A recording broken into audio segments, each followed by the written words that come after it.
الحمدللہ وحدہ لا شریک لہ والصلاۃ والسلام علی من لا نبی بعد۔ پارہ نمبر 21۔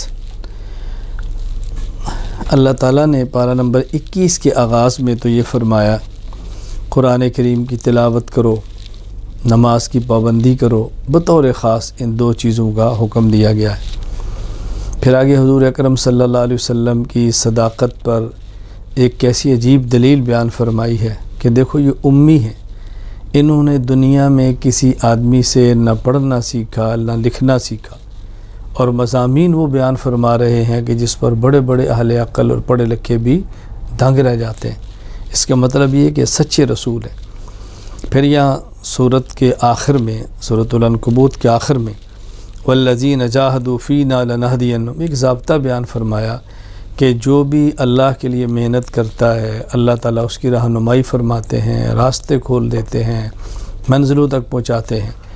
تو یہ یہاں یاد رکھنا، اگر کسی شخص کا کام ٹھیک ہو، اللہ کے لیے ہو اور مسلسل ہو، اللہ تعالیٰ اس کے نتائج دنیا میں ضرور عطا فرماتے ہیں۔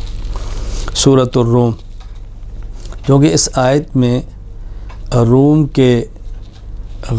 روم کے مغلوب ہونے کا ذکر ہے۔ غلبت الروم فی ادنی الارض وهم من بعد غلبهم سیغلبون، کہ روم والے مغلوب ہوں گے پھر غالب ہو جائیں گے چند سالوں میں۔ تو چونکہ سورت میں روم کا ذکر ہے اس لیے سورت کا نام ہی سورۃ الروم ہے۔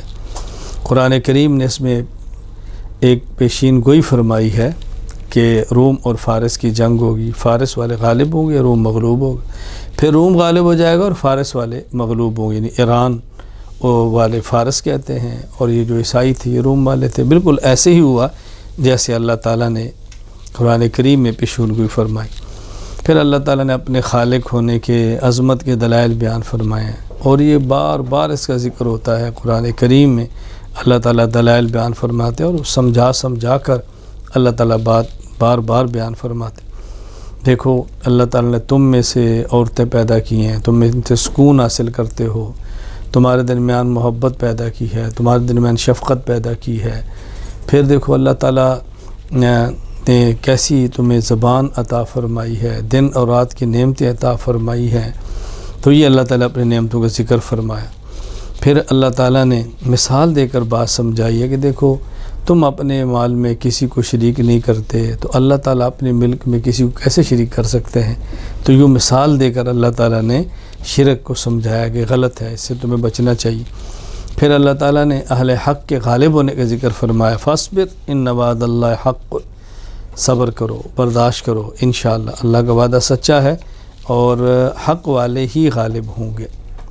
سورہ لقمان، چونکہ اس صورت میں اللہ تعالیٰ نے حضرت لقمان کا ذکر فرمایا، بیٹے کو وصیت فرمائی، اس کا ذکر فرمایا، اس لیے صورت کا نام ہی سورہ لقمان ہے۔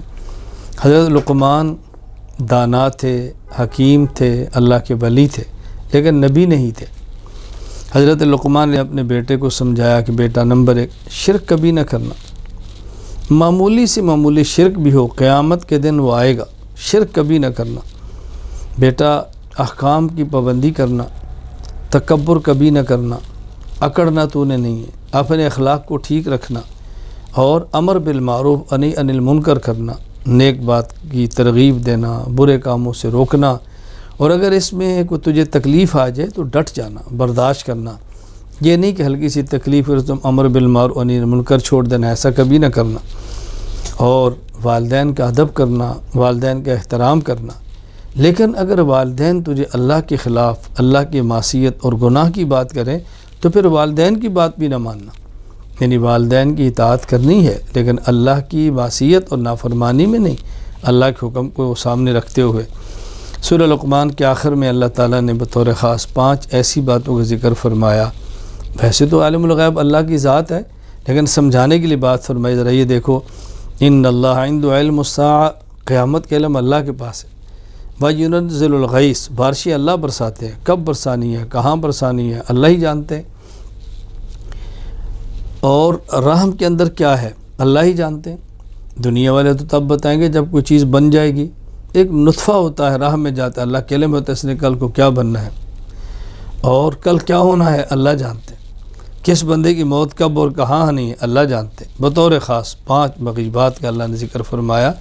مومن کا ایک عقیدہ ہے کہ عالم الغیب صرف اور صرف اللہ کی ذات ہے۔ اللہ اپنے پیغمبر کو بھی جتنا بتائیں پتہ چلتا ہے، باقی جتنا نہ بتائیں اس کا علم نبی کو بھی نہیں ہو سکتا۔ سورۃ السجدہ، اللہ تعالیٰ نے پہلے قرآن کریم کی حقانیت کو بیان فرمایا۔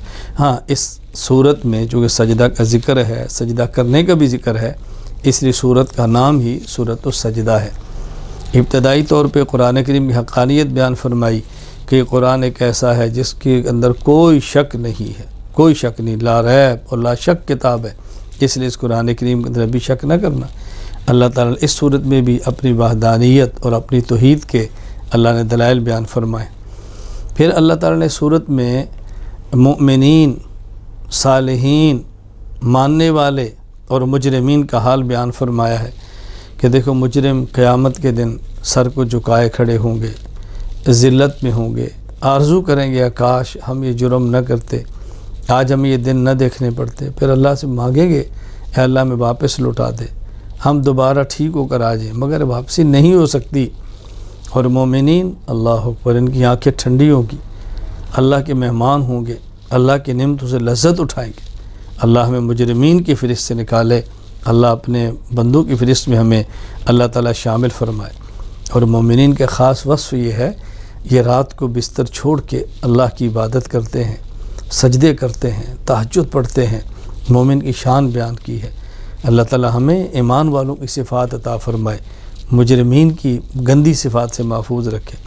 سورۃ الاحزاب، احزاب حزب کے جمع احزاب کہتے ہیں لشکروں کو، چونکہ آگے غزوہ احزاب کا ذکر ہے کہ وہ غزوہ خندق جس میں مشرکین سارے گروہ اکٹھے کر کے لائے تھے اسلام اور مسلمانوں کو مٹانے کے لیے، لیکن اللہ نے اسلام کو بھی فتح دی، مسلمانوں کو فتح دی۔ تو چونکہ احزاب کا ذکر ہے اس لیے اس صورت کا نام ہی سورۃ الاحزاب ہے۔ یہاں ابتدائی طور پہ 2 باتیں اللہ تعالیٰ نے جو سمجھائیں ہیں وہ اچھی طرح سمجھ لیں۔ ایک تو یہ کہ ایک انسان کے دل میں 2 دل نہیں ہوتے، ایک دل ہوتا ہے، اس میں خیال 2 آتے ہیں۔ کبھی لوگ کہتے ہیں جی میرا ایک دل یہ کرتا ہے اور ایک دل یہ کرتا ہے، یوں نہیں، یوں کہ میرے دل میں ایک خیال یہ آتا ہے اور ایک خیال یہ آتا ہے۔ پھر آگے مسئلہ بیان فرمایا ہے کہ منہ بولا بیٹا، اس کو والد کے نام سے پکارو، اس کو منہ بولے بیٹے کو منہ بولے باپ کے نام سے نہ پکارو، منہ بولے بیٹے کو اصل والد کے نام سے پکارنا چاہیے، اصل والد کے نام سے لکھنا چاہیے۔ اسی طرح پھر یہاں پہ رسول اکرم صلی اللہ علیہ وسلم کی ازواج بیویوں کو امت کی مائیں فرمایا ہے، ہماری روحانی ماں ہیں۔ پیغمبر کی بیویاں مومنین کی روحانی مائیں ہیں، اور مومن جس قدر پیغمبر سے محبت کرتا ہے، اپنی جان سے بڑھ کے ترجیح دیتا ہے، جان سے زیادہ عزیز سمجھتا ہے، یہ مومن کی اللہ نے شان بیان فرمائی۔ اور یہاں بس خوب بیان فرمایا کہ دیکھو اچھی طرح بات سمجھ لو، غزوہ احزاب کتنا سخت تھا، اللہ نے مدد کی ہے۔ غزوہ خندق کتنا کٹھن تھا، اللہ نے مدد فرمائی ہے۔ آج بھی اگر احوال آ جائیں تو مومن کی نظر اللہ پہ ہونی چاہیے، اللہ تعالیٰ اس کی مدد فرماتے ہیں۔ پھر آخر میں یہ بات سمجھائی ہے کہ یہ بات اچھی طرح سمجھ لیں کہ مومن کے لیے اسوہ اور نمونہ پیغمبر کی ذات ہے۔ اور سورت کے آخر میں مسئلہ بیان فرما دیا، پیغمبر کی بیویوں کو حکم دیا، دنیا چاہتی ہو تو نبی کہہ رہے تو مجھ سے الگ ہو جاؤ، دین چاہتی ہو تو دنیا مشکلات تو آئیں گی۔ پیغمبر کی بیویاں تو پھر ہمارے حضور کی بیویاں تھیں نا، ان سب نے یا رسول اللہ ہمیں تو دنیا نہیں دین چاہیے، آخرت چاہیے، ہم نے دنیا کو کیا کرنا ہے۔ اللہ تعالیٰ نے یہ ایمان والوں کی شان بیان کی ہے، پھر پیغمبر کی بیویاں جو مومنین کی مائیں ہیں ان کی شان بیان کی ہے۔ اللہ تعالیٰ ہم سب کو رسول اکرم صلی اللہ علیہ وسلم اسوہ نمونہ بنا کر چلنے کی اور زندگی گزارنے کی توفیق عطا فرمائے۔ پیغمبر کی بیویوں کو اپنی مائیں سمجھیں، اور ہماری ماں اور بہنوں بیٹیوں کو چاہیے بطور خاص اسوہ رسول اللہ صلی اللہ علیہ وسلم کے ازواج اور پیغمبر کی بیٹیوں کو بنائیں۔ اللہ ہمیں عمل کی توفیق عطا فرمائے۔